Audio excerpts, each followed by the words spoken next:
You're listening to Ask Your Autis, a Filipinx mental health podcast. I'm Michelle Mercado Martinez, and I'm a licensed marriage and family therapist. And I'm Cynthia Siadat. I'm a licensed clinical social worker. And this podcast is for our Filipinx community, our kapatids, our adings, and younger us. A little disclaimer. So the information contained on this podcast is for educational and informative purposes only, and it's not intended or implied to be a substitute for professional mental health. This content is not intended to be a replacement for therapy, diagnosis, treatment, advice, or psychological care. This podcast does not constitute a therapeutic relationship and is not implied to be professional mental health, medical, legal, or other advice. These platforms are intended to provide education about mental health, psychology, and general therapy information. If you are in a crisis, please call 911 or visit your nearest emergency department. If you're not in immediate danger, but would like someone to speak with, you can reach the National Suicide Prevention Lifeline at 1-800-273-8255. Lastly, the content of our conversations can be challenging, triggering, and at times downright upsetting. I think I speak for Michelle and I both as your autis, that we want you to give yourself permission to take care of you. If you find something is bothering you, a thought, feeling, or body sensation, go ahead and get up to take care of it. Drink water, use the restroom, take a nap, and come back later if you want to. We'll be here. Another important thing, it takes a village and we could not do this alone. We, your ates, acknowledge our presence on the traditional, ancestral, and unceded territory of the Gabrieleño, Tongva, and Luiseño peoples. We acknowledge the Gabrieleño, Tongva, and Luiseño peoples as the traditional land caretakers of the Los Angeles Basin, Southern Channel Islands, and Riverside County. We pay our respects to the ancestors, elders, and our relatives, past, present, and emerging, and encourage all of our kapatid to visit tongva.land today to make a guest offering either one time or on a monthly basis.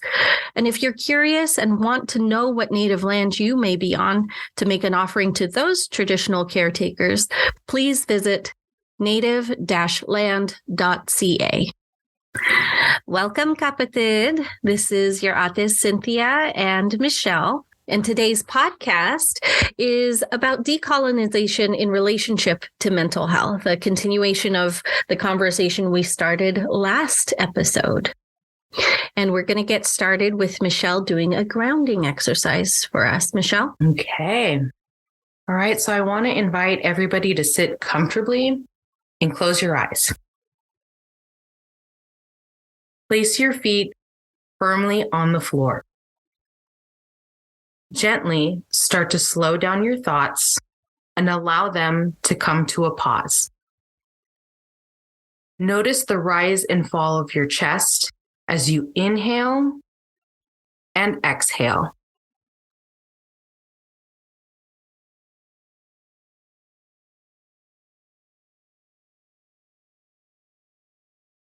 Allow yourself to welcome your ancestors into this space.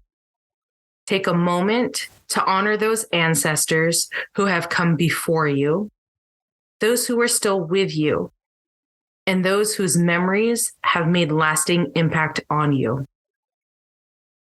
Allow their faces to come to your mind. Allow yourself to experience the warmth of connection to and with them. Allow yourself to receive what your ancestors have always dreamed for you. Notice how they look at you with wonder. Notice how they surround you with care. Notice their strength. Connect to their knowing. Align yourself to the power of what has been passed down generation to generation. Though some of our ancestors were never able to fully access that power, this is where our turn starts. This is where the cycle changes. This is where our healing passes through us to heal down through our ancestral lines. Stand firmly in this knowing. And now I invite you to take a moment to reorient yourself, to get yourself grounded, and to be present with us and all of our parts as we get ready for this much needed discussion on decolonization. Thank you. That was really awesome. Really, really awesome. I felt like we needed to tap into that ancestral side when we talk decolonization. For sure. Right. Because, and even as I was just kind of thinking about this topic, it was like it wasn't just for me. I could clearly see like my indigenous ancestors as they were like, get it, girl. So yes. They're like, show up for us. Right. So, yeah. There it is. I love it. I love that. Oh, thank you so much. I could feel, so I don't know if I think I've talked to you about this before, but like both of my grandparents were revolutionaries in the Philippines. You haven't told me that. Like around the world. I want to know. Yeah. I am so proud. So my grandmother, Virginia Calma, and my grandfather, Tomas Calma, were members of a guerrilla group called the Hukbalahap. And they were standing for those less fortunate in terms of being colonized by the Japanese.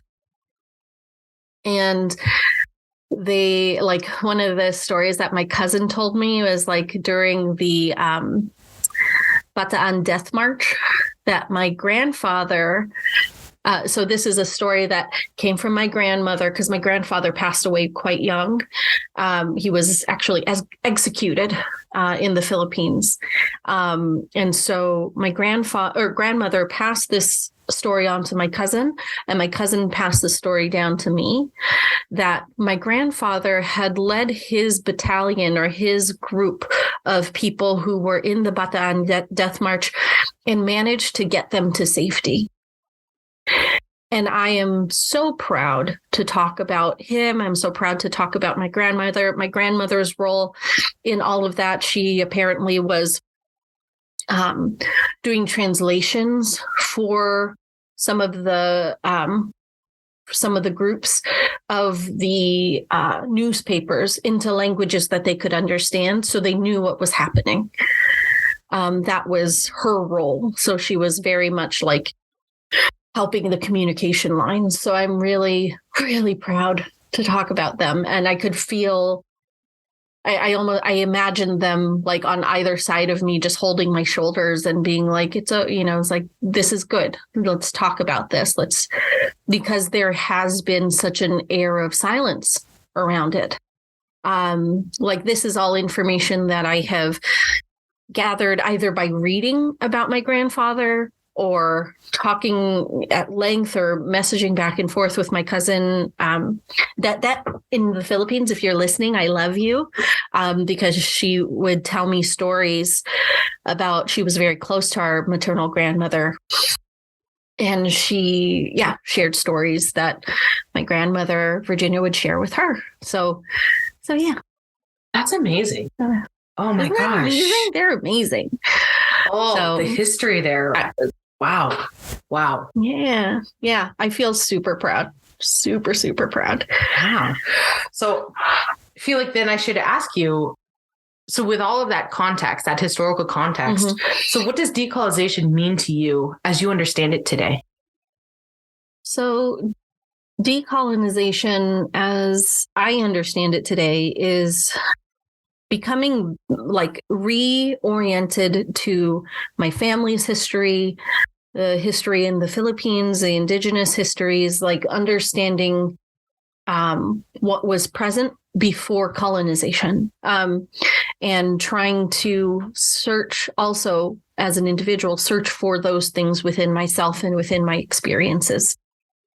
So that has been a part of decolonization. And I think it's also been, we hear a bit about learning and unlearning. Like I was telling you before this, I was like, I'm a little insecure because I don't have like a formal, quote unquote, formalized training in decolonization work.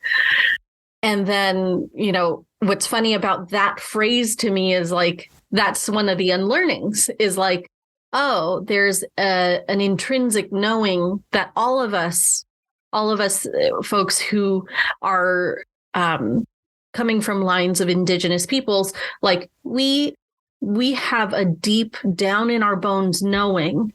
Some people call it like our intuition, but I've heard it talked about like that knowing, that internal knowing. And so coming into knowledge of that also, and unlearning that there's an expert, unlearning that there is like a right way or a wrong way, unlearning like going too fast or like trying to push like extremely hard or to motivate with stuff versus people. Yeah. Or, natural resource. It's like that has been what has been encapsulating my understanding of decolonization as it is today. And I think the other thing, as I'm sharing this, I'm realizing that part of it also is like embracing evolution of that definition, because there's also not going to be one definition of it for me or for another person all the time, for all time. So yeah. What about you? So Cynthia covered it. So I'm head out because it's done. Oh my God! Covered the never.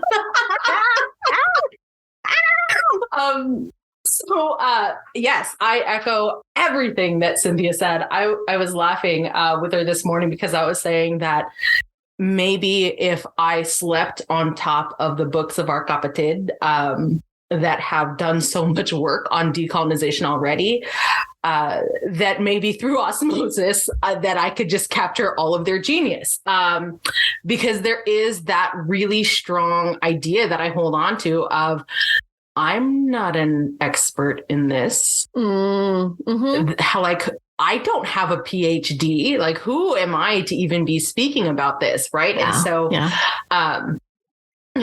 when I was thinking about what it means today, I did have this idea of decolonization for me now is finding true alignment with the person I was always meant to be. Like when we talk about like, oh, you're your ancestors' greatest dream. It's like their greatest dream for me, though, is me without the bullshit of internalized oppression. Yeah. Yeah. And so it's like that's kind of my guiding light of how I'm trying to do this exploration, while equally knowing like, there's so much intuitive learning that needs to occur in here. And it's not always about reading about the experience. Yeah. And I know that that's part of my, I don't know, I guess you could call it like a defense mechanism or whatnot, where it's like, no, I need to have the knowledge before I could like say, oh, I know something about this versus actually trusting my lived experience. Totally. Yeah. So I'm so glad that you brought that up because, I mean, I even had to show Cynthia my stack of books. And y'all, because I don't think we're not doing video, so you can't see them, but it is a stack. I mean, and like how powerful, and like not to discredit any of our kapatid or anybody who's come before us and did that work, but like, they also were, doing their own decolonization work, their own coming into, and maybe that's what they called it, maybe that's not what they called it, but they were talking about getting back in touch with our ancestry and back in touch with us before becoming a colonized archipelago. Yeah. And so much honor and appreciation to even paving the way to create this new way of thinking and learning and being.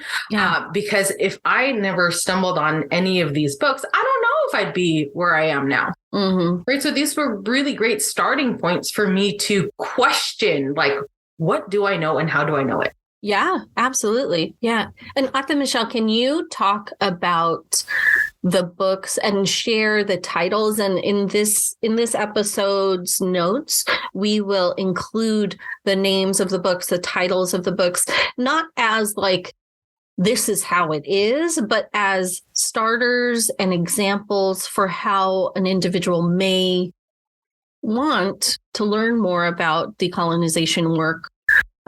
Could you do that? Could you just list off the awesome stack of books that you've got there? And I'll post this on our Instagram if anybody wants to take a look. Oh, that's a good idea. Yep. I also want to say I'm so sorry if I butcher anyone's name as I'm reading any of these titles. So I'm going to just hold that. Okay. So I have a history of the Philippines from Indios Bravos to Filipinos. Luis es Francia. Mm-hmm. Did I say that right? Mm-hmm. And then we have the Latinos of Asia, how Filipino Americans break the rules of race. This is Dr. Anthony Christian Ocampo. Oh my God, I just saw him in a panel over the weekend. I wanted to join that with you. But it was like my only day off. And so I was like, no, I need to you take a rest. It's also it being released in like sections. Yay. Okay. So I'm going to check that out. And then I have both of Dr. Kevin Nadal's books on Filipino American psychology. Mm-hmm.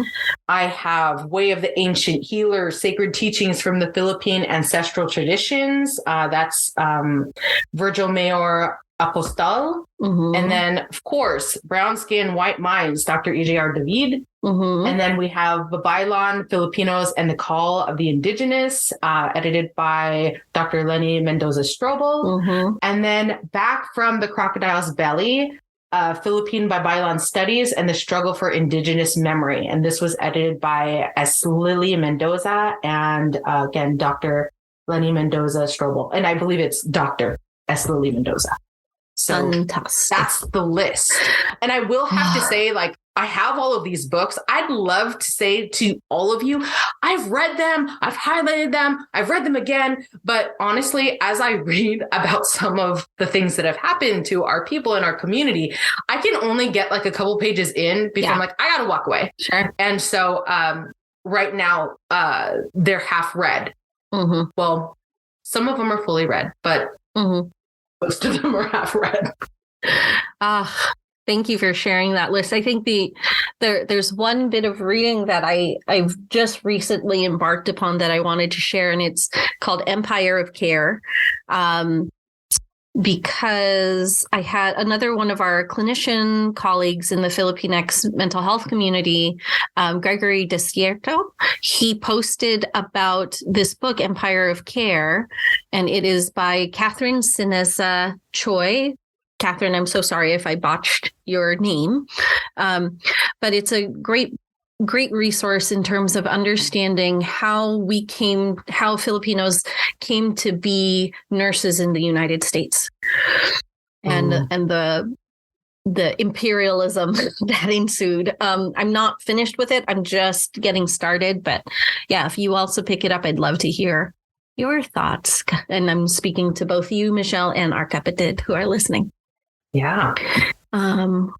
Okay. Thank you. Okay. So then now that we got some resources out there, this is something that I have admired from afar about your Ate Michelle. So I want to ask this question of her. Do you incorporate decolonization practices into your work with clients? And if you could express like why or why not? Yes. Absolutely. I definitely feel it is the only way that I could be practicing therapy with clients, only because when I look at the work of decolonization and helping my clients to essentially reach their most authentic versions of themselves, and, I'd mentioned that I do a lot of trauma work. Well, when I'm doing trauma work with anyone, we have to look at the different systems that perpetuate all of these challenges that can come up within our community. And without honoring that, I can't truly do the work that I need to do. I also, and even like I'm thinking about how I set up my sessions. I'm very clear with my clients that traditional talk therapy sets it up where there is a power dynamic where it's like, oh, there's a person that's supposed to know and they have the answers and all that bullshit. And I let all of my clients know, hey, your lived experience is actually going to be way more important than any of the things that I can say. Yeah. So I might have that theoretical knowledge and that'll help me kind of like put some things together, but I will always make sure that I honor what they're bringing in.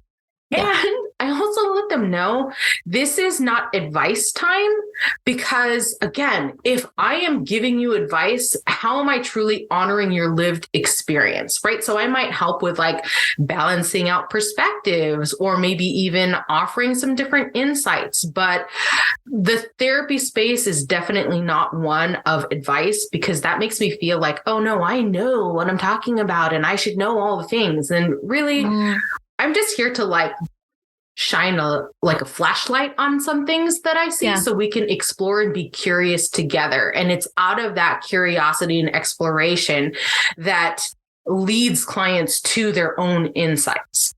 Because can you imagine if it was like, oh no, I have this insight about you and let me tell you about this about you and this about you. It's like, what would you really get? Be like, okay, right? Versus a discussion where you can be curious together about different patterns and you can see, does this really align with me? Does this still really fit with my values and who I am and who I want to be? Because that's not for me to say. Yeah, it really isn't for us to say. And one thing I want to add to that is, so this kind of goes back to this idea of knowledge, right? So, even for myself in my own therapeutic journey, I laugh because I could just picture the face of my therapist, like as we're doing work together.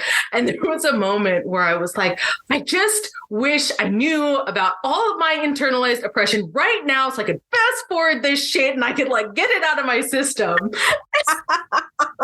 And she's like, yeah, like tell me more about that, right? It's like, it was just one of those moments where I was at a point in my decolonization journey where I was just overwhelmed.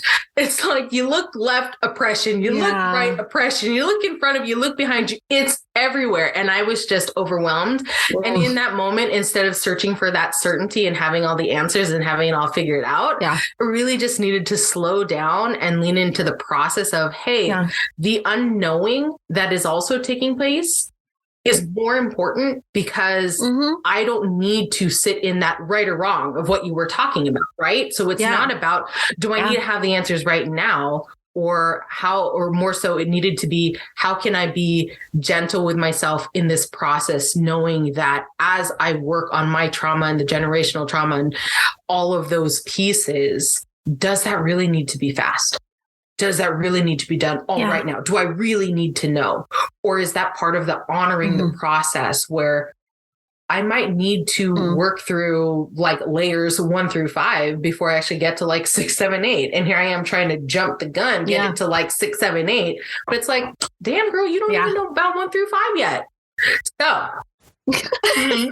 it's like, let's start with 1. Right. And I'm like, let's start me with 0.5. Yes.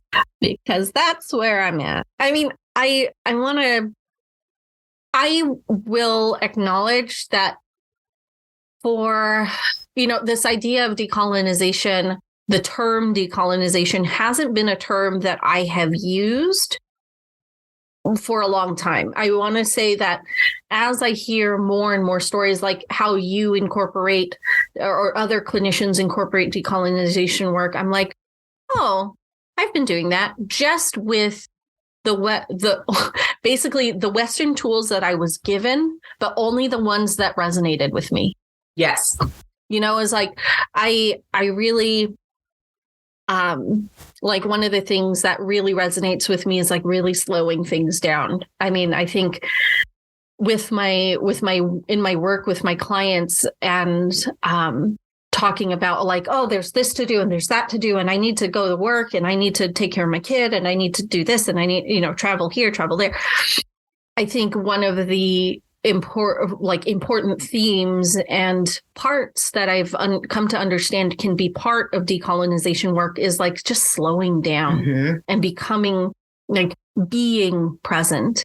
And I think I can't remember who had said this because these aren't my words, but somebody had posted, I'm sure it was on social media because I was likely on social media where I read it or heard it. But just that the entire current institution of Western psychology has appropriations of indigenous practices. And so I'm like, okay, so I learned. Can I pause you really quick? Just because I really feel like that in itself needs to be slowed down because I think that that's such an important piece. Yes. Can you repeat that one more time, please? Yes. So what I had learned, and this person, I'm so sorry, I didn't remember who had said this, but and so if you're listening and it's you, please let me know so I can appropriately credit you. But they were talking about how Western psychology, as we talk about it, as we know it today in terms of like mindfulness and, being really intentional and really present and, decluttering the mind, like those things all have roots and stems out of indigenous practice. Many indigenous practices already have, practices of slowing down, becoming present, being thankful. There's going to be like some information out there. You can find it in terms of like how to really honor the peoples who were affected by this period of time. So just as, just in case you're curious of like what we're talking about, what to do, what you can like bring into your family household this coming week and for a long time. I think that is where much of it comes from. I mean, I'm looking at a book. I'm not going to name the author because I think that is not what I'm aiming to do, but it's a book around healing trauma. And the title itself has a sort of, what is this quality? Crouching tiger, hidden dragon type of title. I know what you're talking about. Yeah. And like, I say this and I'm not a fan of dragging people's names through the mud. I just want to have folks know that is, especially if you're a clinician who's listening too, like that is one example of like, this is actually an indigenous practice that was co-opted and taken into Western psychology. Now, I totally get that person resonated with it because I resonate with many things of other indigenous peoples. But I think the credit that was due for that, I'm not sure entirely that it's there. And definitely when I hear people talking about that work, it's not there. So I think that's, in terms of like incorporating decolonization practice into my work, I'm really searching internally and within my communities to see where do these practices come from. So slowing down is one aspect. And also realigning people to their values versus like goals, it's like when I think about capitalism and all the wonderful bureaucracies and infrastructure that exists there, it really created a really hard demand on people to produce instead of letting them be how they were and let them be exactly perfectly them. And so I find myself doing that work with people in my practice. And like sometimes I'll say the term decolonization, but I will say I do have a little bit of like imposter syndrome when I say it. Because like I'm still in my own process. And I think part of my continual learning and unlearning is like, that's okay to be in my process of learning and unlearning. Mm-hmm. But I do still have the feelings and experience related to that sense of being an imposter. Like, because I don't really know what I'm talking about. Minute. But then there's another part of me that's like, no, you do know. And there are things that me, Cynthia, I know I was not taught in a classroom setting. Yeah. And so I want to make a little commentary here about how I think that there's something that you didn't mention about your practice. And I only anticipate that you probably do this with your clients. But the other day I had the honor of consulting with Cynthia on something.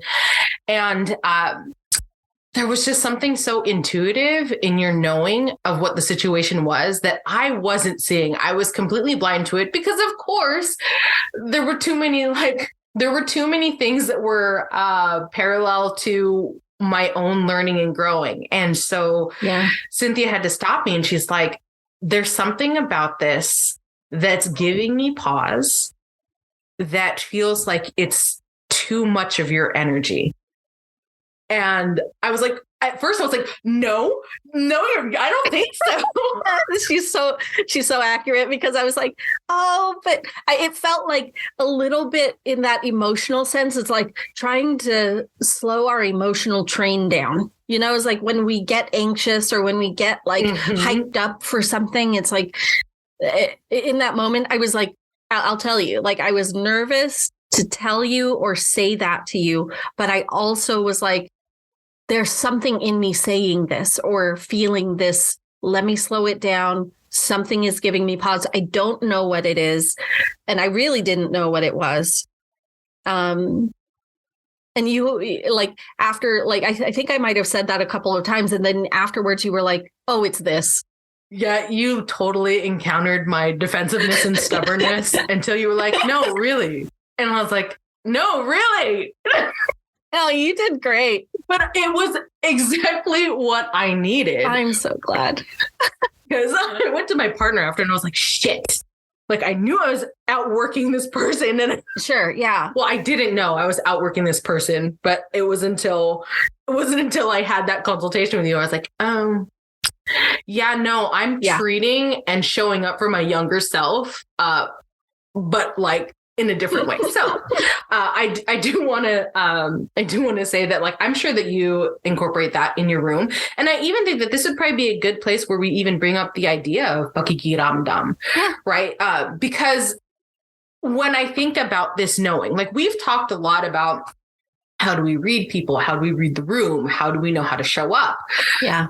We have to look at this also in the framework of pakikiramdam, because when you're showing up and reading the room, that is how we create safety, right? But if we feel fully connected in this space, you do have an opportunity to experience that pakikiramdam. Yeah. Right. And so that's how I saw it. It's like, oh no, that was your intuitive knowing about me because we are connected in that way. Yeah. And that's what I think also differs our practices probably than any other, just let's just say like a dominant culture type practice. Sure. For example, because, and I can sense in myself, like, ooh, like you're going there, but in a way that feels very vulnerable. And like, there's going to be a lot of judgment. So I hope this comes out clearly.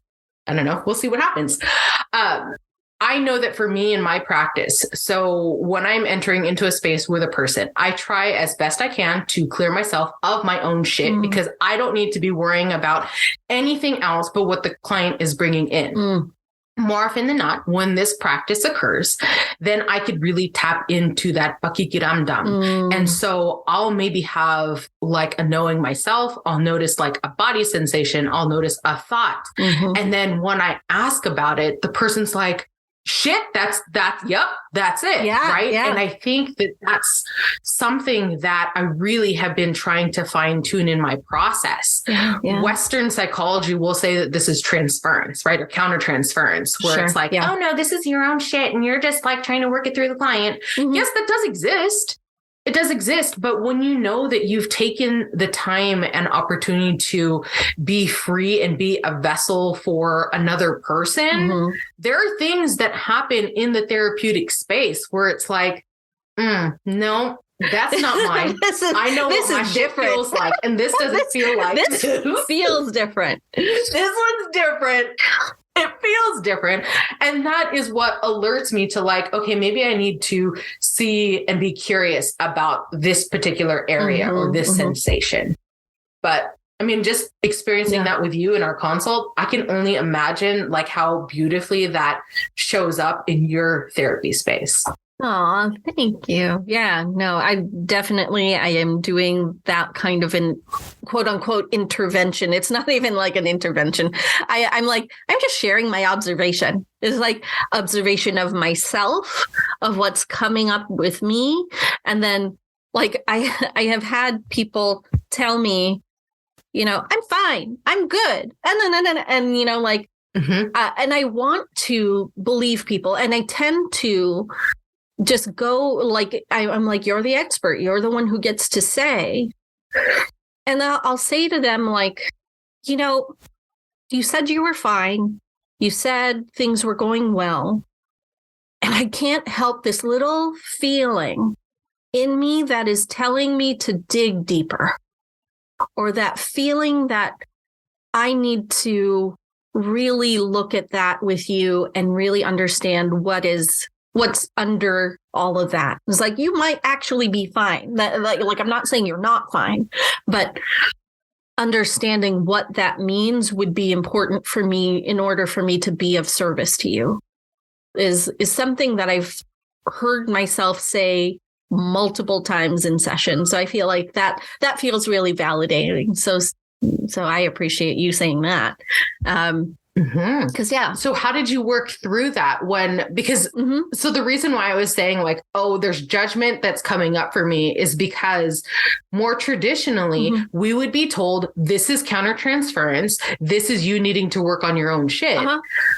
But so how did you work on it where it was like, how did you make peace with that dynamic that it's like, no, wait a second, this is actually an ancestral strength that has been passed down generation to generation to us. Yeah, I think so. I think when you shared about like giving the clients basically like an early on disclaimer, like you are the expert, like I do that from that very first consultation. That free consultation that I offer, I'm like, this is part of what it means to work with me, is that I am not the expert. I will be posing questions to like clarify things, but what you say it is what I'm going to believe it is. So like, if I'm, for example, this isn't anybody in specific, so I'm not like wanting, if any of my clients are listening, I'm not wanting for them to feel like, oh, she's talking about me in my session. But this is sort of a combination of different conversations I've had where I'm like, yeah, there's that something is off. Like, I don't know what it is. And like, I will have clients tell me, you know what, you're right. There's something else, right? Like there's that instance. And then there's the instances of like, no, I'm really fine. In which case I will acknowledge out loud to my clients, or I try to. I don't know if I do this every time. I can't say that I do, but like I want to, or I tend to say something along the lines of like, you know what? Okay, got it. Like I think then that's my own thing. Don't even like worry about that. And then we move on. And I later on, like, I'm like, okay, well, that was my own thing. It's like, that was me having some kind of something come up, and kind of just being okay with, I don't know what that was, but it was something, and it was either something for me or something for them, but it was something communicating, and I don't know, but I've gotten a lot more comfortable with not knowing things. I didn't used to be. I used to be much more like, I don't know something, and I might not dig, but I also would sit with all the anxiety of it. So one of the things that I help myself with is just trying to like relax the physical muscles in my body. One of the things that I did get from a Western practitioner of psychology was a tool that was basically to define what acceptance means. And this is, I'm trying to remember your name, Eric Gentry. He is the creator of forward-facing therapy. And it's a trauma modality. And he defined acceptance as either acknowledging something, hearing about something, or talking about something in a relaxed body. And that's acceptance. You might not accept 100% of the time forever, but in that moment of like relaxing our body, we can kind of like essentially what can happen. Well, this is what he was explaining is like neurologically, we can kind of log whatever that experience is back into our narrative memory versus like being something that we're reacting to in front of us over and over and over again. So that's how I've been working through that.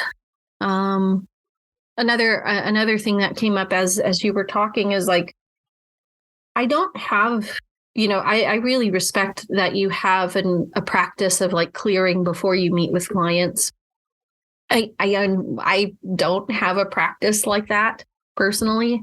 I want to consider one.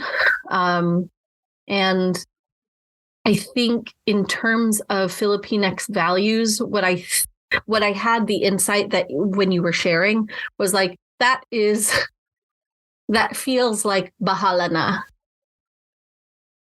And not in the dismissive sense, not in the like, it doesn't matter, like kind of sense, but in the, it will go how it needs to go. Things will turn out fine. Whatever happens will happen. And not like judgmental, like right or wrong. Like I'll end sessions with people and I'm like, we didn't fix anything. Like we didn't fix anything, didn't change anything. That's all right. We're going to hold this really uncomfortable, not fixed situation together for the next week or until I see you next. And like my clients, and I feel like many folks kind of respond to that of like, yeah, it's shitty, but okay. It's like, I'll see you next week. Like they don't fight it either. It's like, if I don't fight it, they don't fight it. Almost. I don't know if that's what happens, but that's what it feels like for me. It's like, oh, I'll get to the end of our time. I'm like, whoa, I feel like we just unpacked a bunch of stuff and we've just got this like this like tidying condo like method of clearing our trauma. And like I'm like, let's just sit with this mess, and it is, we're messy, and I think part of what's helped me sit with the messiness is like appreciating how beautiful the mess can be. Like, it's not like mess like trash. It's mess like you've got this colorful scarf over here and this beautiful, memorabilia piece over here of something that you really loved and like something that served you, but no longer serves you. It's like that. I think I've grown in appreciation of the mess instead of it being wrong. So yeah, I hope I answered your question. I'm not even sure I did. Yeah. And I'm also sitting here like, so how do I clear out, but also have that bahala na spirit like within me? And I'm trying to like figure out and conceptualize what would that look like for me? Yeah. Because I think that there is absolutely beauty in knowing that, like, no, sometimes we need 7, 8, 9 sessions to just unpack one thing. So to have the idea, and I think that's such a great call, because I think that oftentimes people come into therapy thinking that, oh, I just need a few sessions and I'm good. No, I don't even know how long I've been in therapy now. Like, I think that there's always different levels of clearing that needs to happen. And so I think I mentioned earlier, like, oh, we have levels 1 through 5, and then there's like 6 through 10, right? Yeah. And the way that I would see it is, it's like, each time we clear something, that makes space for something else, or it gives a new depth for us to explore. Yeah. And I've actually seen that and kind of been looking at this decolonization process that I've been in, because my level and layer 1 looks so tremendously different than level 5, but equally, like, some things are revisiting, and there is a newer and deeper understanding that I have. Yeah. So one example, so we're talking like professional self, right? Sure. Yeah. And so the reason why I'm differentiating that is, I was actually looking at my process, and I realized that I actually decolonized my practice and did that work first prior to doing any of my own like personal shit with it.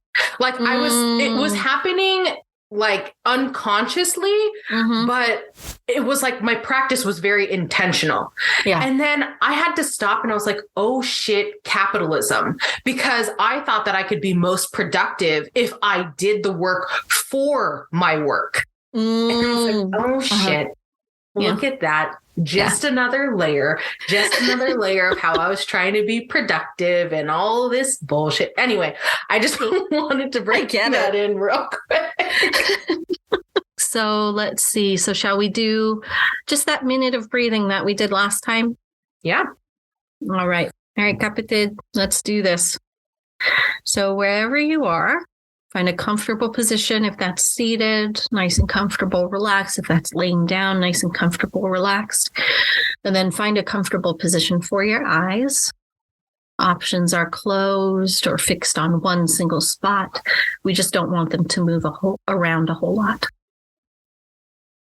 And for a full minute, you'll focus on the sound and sensation of your breath. And when you catch your focus wandering, I want you to gently pull your focus back to your breath, and not like ripping it back, but gently, like a cloud, pulling it back to your breath. And I'll let you know when the minute starts. I'll also mute in case my dog barks. Your minute starts now.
And time. All right. Thank you for that. You're so welcome. Last but not least, we want to thank our community of support for this podcast. To Archie of Filipino Fridays podcast for her work editing and producing this much needed resource for our community. To Danny Martinez for creating our beautiful graphic, and Fahed Siadat for composing our wonderful music. Thank you again for listening. We love and appreciate you all.